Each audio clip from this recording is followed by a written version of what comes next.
একজনের নাম করে বলেছিলাম, তার নাম কার্তিক মহারাজ। তিনি আমাদের এজেন্ট বসতে দেয়নি। তৃণমূল কংগ্রেসের ভোটের দুদিন আগে মুর্শিদাবাদে যে দাঙ্গাটা করিয়েছিলেন তার হোতা ছিলেন উনি। আমি সেই জন্য বলেছিলাম। আমি দীর্ঘদিন মুর্শিদাবাদ জেলায় আছি, প্রায় 40 বছর যাবৎ। এখানকার প্রশাসনের যারা আছেন কর্তা ব্যক্তি তারা জানেন, এখানে আমাদের যারা এসপি ছিলেন রাজেশ কুমার, জ্ঞানমোহন সিং, এখানে যারা এর আগে যে মুকেশ কুমার, তারপর এর আগে রাজৌরি, এখন যিনি বর্তমান আছেন প্রশাসনের, তারা জানেন আমি কার্তিক মহারাজ। আমি সব সময় আমাদের মুর্শিদাবাদ জেলার, যেহেতু আমি এখানে আছি, শান্তি শৃঙ্খলা রক্ষার দায়িত্বে আমাকে যা নির্দেশ করেন আমি তা করি। কিন্তু আমি আমার ধর্ম, আমার সংস্কৃতি, আমার সমাজ, আমার দেশ সর্বাগ্রে। আমার মানুষ যখন বিপন্ন হয়, আমার সমাজ যখন আমাকে ডাকে, আমি তাদের কাছে যাই, গিয়ে আমার সন্ন্যাসীর যে কর্তব্য, সন্ন্যাসীর যে ভূমিকা, সন্ন্যাসীর যে বক্তব্য, আমি তা রাখি।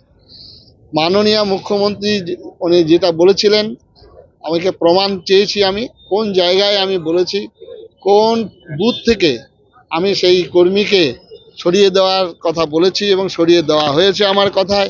তিনি প্রমাণ দেবেন। আমার এখানে সমস্ত রাজনৈতিক দলের লোকের সঙ্গে আমার সম্পর্ক। এখানে টিএমসির অপূর্ব সরকার ডেভিড কাঁদির, তিনি আমাদের সাহায্য করেন। এখানে শাওনি বেগম, শাওনি সিংহ রায়, তিনি গেছেন। এর আগে মহুয়া মৈত্র, তিনি আমার সঙ্গে দেখা করেছেন। আমাদের মুর্শিদাবাদের অধীর চৌধুরী মাননীয় যিনি আছেন, তিনি প্রভূত সাহায্য করেন আমাদের আশ্রমের ক্ষেত্রে। সুতরাং এখানে সমস্ত শ্রেণীর মানুষ, সিপিএমের আমলে আমি জায়গা পেয়েছি, প্রচুর 10 বিঘে জায়গা দিয়েছেন।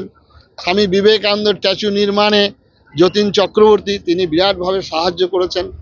সুতরাং আমাদের ভারতবর্ষের ভারত সেবাশ্রম সংঘ সর্বজন বিদিত, সর্বজন শ্রদ্ধার, জাতি ধর্ম বর্ণ রাজনৈতিক দলমত নির্বিশেষে সবার আমরা সেবা করি।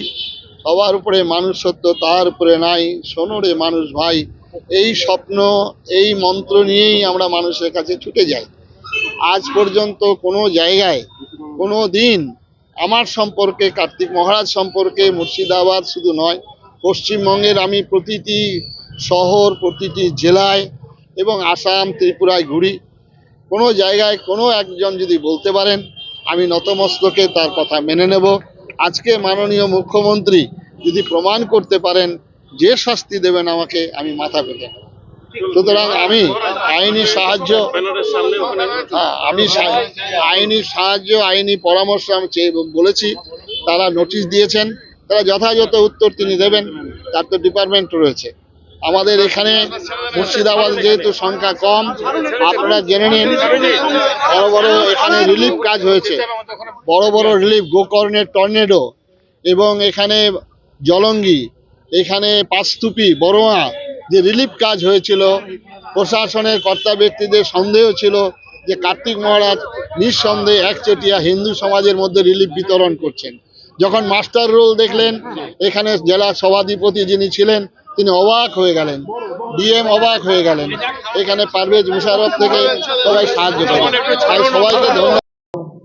ধর্মীয় সংগঠনের নেতারা আছে, আমরা তাদেরকে বিভিন্ন জায়গায় বিভিন্ন চেহারায় দেখে থাকি, কিন্তু ভারত সেবাশ্রম সংঘ এবং রামকৃষ্ণ মিশন, এই দুটো সংস্থার সঙ্গে বাংলার ওতপ্রোত সম্পর্ক। কারণ যেখানে স্বামী বিবেকানন্দ, ঠাকুর রামকৃষ্ণের নাম জড়িয়ে, সেই রামকৃষ্ণ মিশন শুধু ভারতবর্ষে নয়, সারা পৃথিবী জুড়ে তার খ্যাতি একটাই, তারা দেশ সেবা করে, তারা মানুষের সেবা করে।